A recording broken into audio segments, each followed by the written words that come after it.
It's Christmas! Ah! Merry Christmas, everybody. How's your day been? Has it been alright?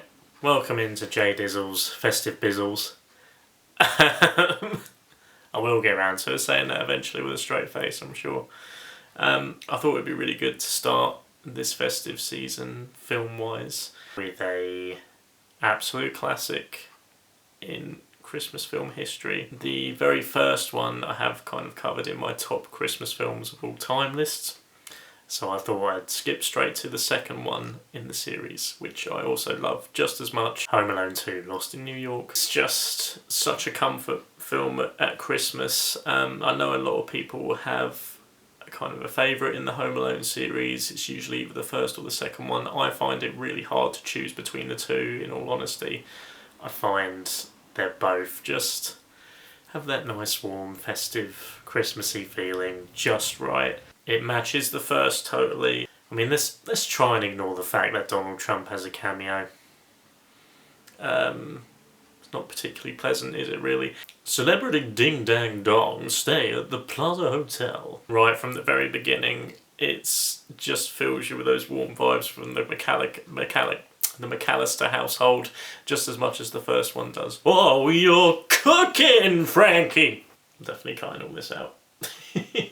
And poor old Kevin, Kevin's always in the right, really, isn't he? Even in the first one, like the second one, you can just see he's always in the right, but he's always picked on. Catherine O'Hara is at the absolute top of her game here. Her reaction to Kevin going missing again in this one is just comedy gold. Bit of behind the scenes trivia here.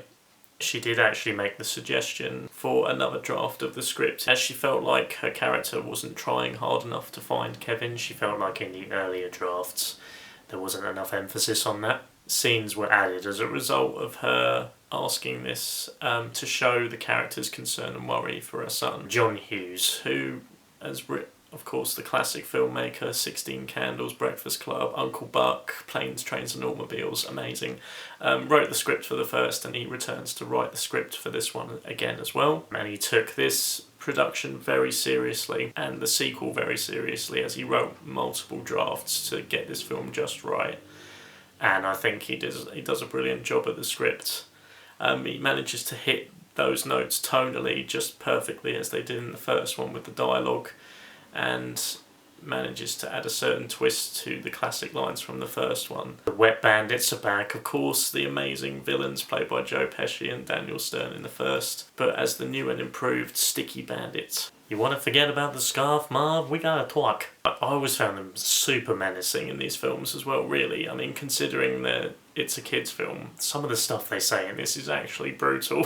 The first film, when they're threatening to bite Kevin's fingers off, and this one about, something about, there's like a line about bubblegum, shooting a hole in his head, they would be spitting bubblegum, and it's just some of the lines are pretty ferocious, but they manage to still be these kind of comedic characters at the same time, which again goes down to a couple of amazing performances there. You've got Tim Curry as the concierge, Hector at the hotel, and of course the concierge, Cedric, played by Rob Schneider. Come along, Cedric. The director, Chris Columbus, who's gone on since to direct the first two Harry Potter films, went on shortly after this to direct Mrs. Doubtfire.